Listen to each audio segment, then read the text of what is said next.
अस्सलाम वालेकुम। कैसे हैं आप सब? उम्मीद है ठीक होंगे। आज हम आपके साथ बड़ी ज़बरदस्त सी रेसिपी शेयर करने जा रहे हैं, वो है बिहारी दम कीमा। बिहारी दम कीमा इंतहाई लजीज़ और यूनिक स्टाइल रेसिपी है और आप लोग इसको बनाइएगा और आप लोगों को ये ज़रूर पसंद आएगी। हम अपनी रेसिपी स्टार्ट करते हैं। बिस्मिल्लाहिर्रहमानिर्रहीम। बिहारी दम कीमा बनाने के लिए मैंने कीमा लिया है, 1 किलो मैंने कीमा लिया है और ये हाथ का मोटा कुटा कीमा है।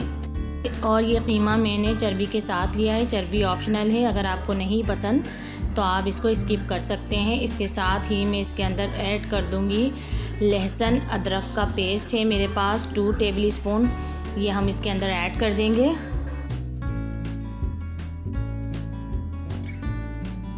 इसके साथ ही हम इसमें ऐड करेंगे कच्चा पपीता। कच्चे पपीते का पेस्ट मैंने ऐड किया है 1 टेबल स्पून। ये कुटी हुई हरी मिर्च है, ये 2 टेबल स्पून मैंने इसमें ऐड कर दी है। इसके साथ ही हम इसमें ऐड कर देंगे भुने हुए चनों का पाउडर। मैंने घर में ही चनों को पीस लिया है। इसके साथ ही हमने ये कुछ स्पाइस लिए हैं, ये भुना पिसा ज़ीरा है और ये भुना कुटा धनिया है। ये दोनों 1-1 टेबल स्पून है। इसके साथ ही ली है मोटी कुटी काली मिर्च है, ये 1 टीस्पून है, ये भी हमने इसके अंदर ऐड कर दी है। इसके साथ ही हम इसमें ऐड करेंगे कुटी लाल मिर्च, ये 1 टीस्पून इसमें ऐड करेंगे। और इसके साथ ही हम इसमें डाल देंगे हल्दी पाउडर, ये भी 1 टीस्पून है। और लाल मिर्च पाउडर है, ये भी हम इसमें 1 टीस्पून ही ऐड करेंगे। इसके साथ हम डालेंगे नमक आप अपने टेस्ट के हिसाब से ही ऐड कीजिएगा। और अब हम इस सारे ड्राई मसाले को अच्छे से मिक्स कर लेंगे।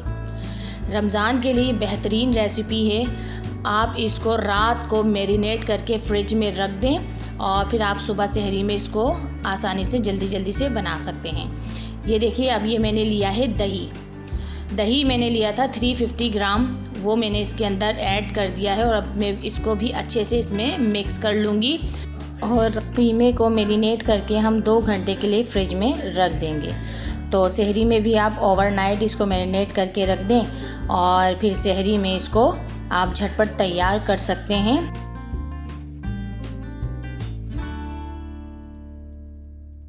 तो ये देखिए, मैंने सब अच्छे से मिक्स कर दिया है और अब मैं इसको 2 घंटे के लिए मैरिनेट होने के लिए फ्रिज में रख रही हूँ।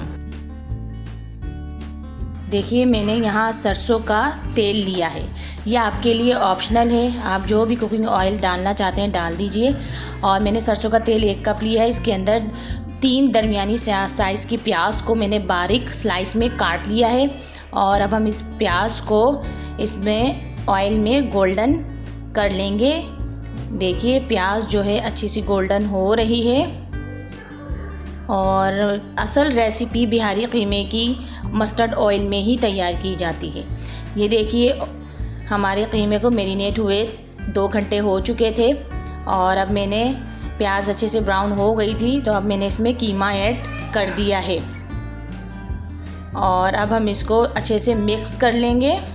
कीमे में पानी हमें बिल्कुल भी ऐड नहीं करना, गोश्त भी अपना पानी छोड़ेगा और दही भी, और इसी पानी में इंशाल्लाह ये कीमा गल जाएगा। और अब हम इसे पकने के लिए रख देंगे 20 से 25 मिनट के लिए और बीच बीच में हम इसको देखते रहेंगे।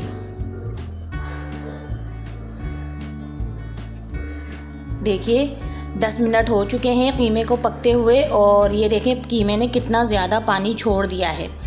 हमने पानी इसमें बिल्कुल ऐड नहीं किया था। कीमे का और दही का ये अपना पानी है और ये देखिए, ये अपने ही पानी में गलेगा। हम फिर इसको पकने के लिए रख देंगे। और देखिए, 20 से 25 मिनट में कीमा अच्छे से रेडी हो चुका है, बिल्कुल तैयार है हमारा कीमा। कीमे ने ऑयल भी छोड़ दिया है और ज़बरदस्त सी खुशबू आ रही है सारे किचन में माशाअल्लाह से।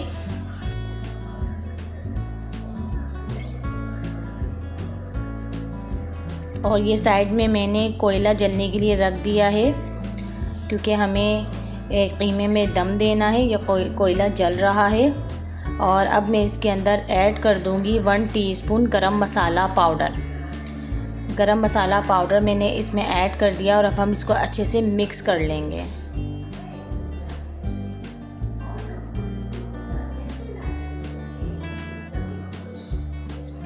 और देखिए कोयला भी अच्छे से जल चुका है। मैंने छोटी सी स्टील की प्लेट थी मेरे पास, वो मैंने रख दी है। उसके ऊपर मैं कोयला रख रही हूँ और इसके ऊपर हम थोड़ा सा तेल जो है वो डाल देंगे कोयले पर। और देखिए कितना अच्छा सा धुआं निकलने लगा है। और अब मैं इसको ढक के रख दूँगी पूरे 5 मिनट के लिए, ताकि अच्छे से दम लग जाए। और देखिए 5 मिनट हो चुके हैं, हमने कीमे को डिश आउट कर लिया है। हमारा ज़बरदस्त सा बिहारी दम कीमा रेडी है, एकदम झटपट तैयार हो जाता है। बहुत ही आसान और यूनिक रेसिपी है माशाल्लाह से। और कलर देखिए कितना खूबसूरत आया है। आपको मेरी ये रेसिपी ज़रूर पसंद आएगी इंशाल्लाह। और मुझे अपना फ़ीडबैक ज़रूर दीजिएगा। और अगर कोई बात समझ में ना आया करे तो वो भी आप कमेंट बॉक्स में मुझसे पूछ सकते हैं। तो मेरी ये रेसिपी आपको पसंद आए तो इसको लाइक करें, शेयर करें अपने फ्रेंड्स एंड फैमिलीज़ में। और मेरे चैनल को अगर आपने सब्सक्राइब नहीं किया है तो प्लीज़ कर लीजिए और बेल आइकन का बटन ज़रूर प्रेस कर लीजिएगा, ताकि मेरी हर नई रेसिपी की नोटिफिकेशन आपको सबसे पहले मिल सके। और नेक्स्ट रेसिपी लेकर फिर आपके सामने हाज़िर होंगी। तब तक के लिए मुझे दीजिए इजाज़त। अल्लाह हाफिज़।